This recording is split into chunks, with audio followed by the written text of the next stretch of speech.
Hi, I'm Louisa Sijabat, a liquidator and bankruptcy trustee.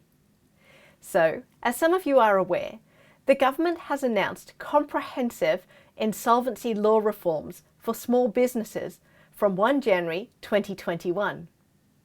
As part of this, there'll be a new simplified liquidation process, which is meant to be simpler and cheaper than the current liquidation process for a small business.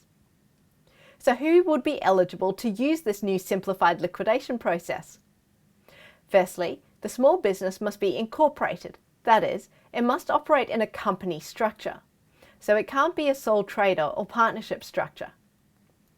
It also has to have debts of $1 million or less. Now, we're still awaiting the definition of what may be included or excluded from that $1 million in debt.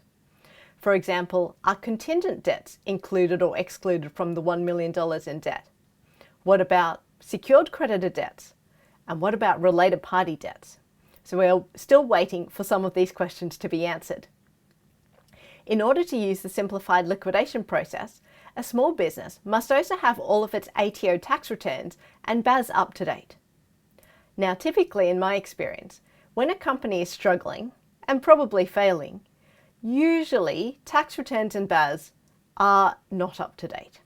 So this might be an incentive for small business owners to get those returns up to date so that they can use and access this system. The next question is, how does this system differ from the existing liquidation process in place?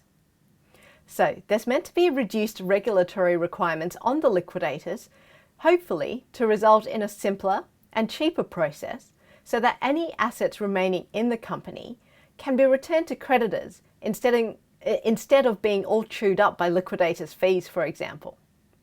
So there are meant to be less requirements for reporting to ASIC. There are meant to be no creditors' meetings required and reduced investigations within the liquidation process itself. So I'm told that there are still meant to be some investigations, however, they're meant to be reduced compared to what currently happens. Also, there's meant to be a reduction in or reduced entirely the concept of unfair preference payments. Now that could probably be a video on its own, but just for now, let's say that there's a particular type of recovery against unrelated parties that probably won't be available under this simplified liquidation process.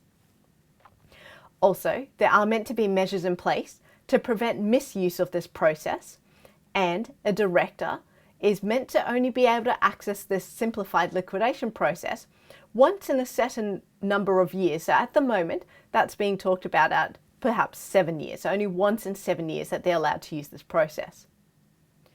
Also, creditors can potentially, or the liquidator potentially, could convert the simplified liquidation into a full liquidation process, full being the current version of liquidation that we have at the moment, especially if they think that there's some sort of misbehavior that's happened which they believe requires further investigation.